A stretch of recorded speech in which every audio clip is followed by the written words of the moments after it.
oh, man, you're going to be all over Bleacher Report, man. No, man. It's cool, though. It's what it is. No, we're gonna get ready for that. We've been working on it last year. We've been working on it all year long. Yeah, I mean, obviously, we'll see what happens. And if they come out of it, it's going to be a great series. And, we said all year, just run it back. Well, okay. Okay.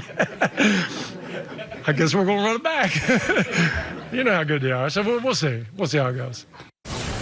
All right, Nick, what do you think? Is this the year the Rockets finally do it? They finally take down the Warriors? And it should be noted, the Rockets played before the Warriors last night. So they're holding those press conferences right when the Warriors game's going on, assuming, like we're all assuming, that they're going to wrap that series up. Because Clint's lying.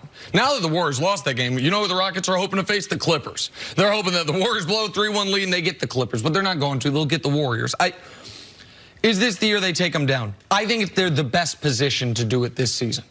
And I know last year they had home court advantage and they don't this year, but the Warriors no longer seem impenetrable at home.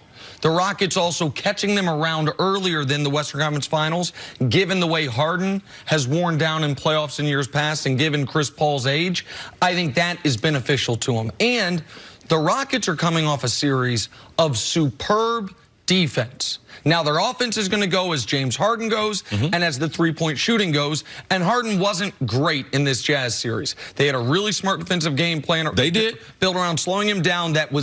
But they have a guy that the Warriors don't have in Rudy Gobert. They can funnel Harden in, and have one of the best rim protectors in the world waiting for him. The Warriors don't have that. So you're asking me, will I pick the Rockets to beat the Warriors? I don't know. Let me see the Warriors game 6 before I answer that question. But I think this Rockets team is better than last year's Rockets team, and I think this Warriors team is not quite as good or united as last year's Warriors team. So I do think they're best positioned to do it this season. See, don't you want to see Harden put together one of those regular season games before you decide who's the better? I mean, is this Harden wearing down, or is this typical Harden in the playoffs? Well, this is the thing. In the playoffs, it's far more physical. And you have to you're facing the best players and the best coaching.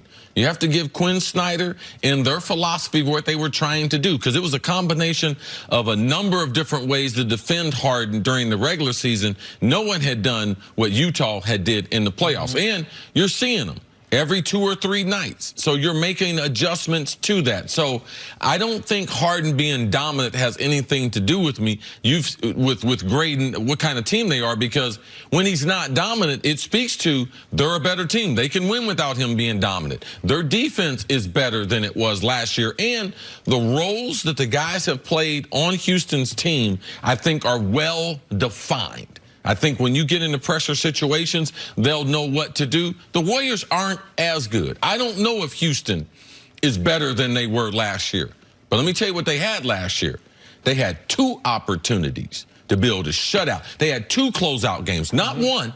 They had 2 closeout games. If the Warriors are able to advance to the second round, we're starting from 0. They ain't got no wins. They had 3. They only had to get 1 more win. So to say, oh, they're in better position now, let me take you back, 52 weeks or so. And they had a great opportunity last year. Just one real quick note on Harden in this series. His three-point average was the same as the regular season, around 35%. He was 37% on twos, which is about 10% lower than his regular season average. That's the Rudy Gobert factor. I don't think this was, bad playoff Harden showing up. I think it is the Jazz identity was defense. Rudy Gobert, they had a good game plan. I don't know the Warriors can execute that same game plan, and the Rockets defense was as good as it had been all year long in these 5 games against Utah. All right, let's get back to the NFL draft tonight.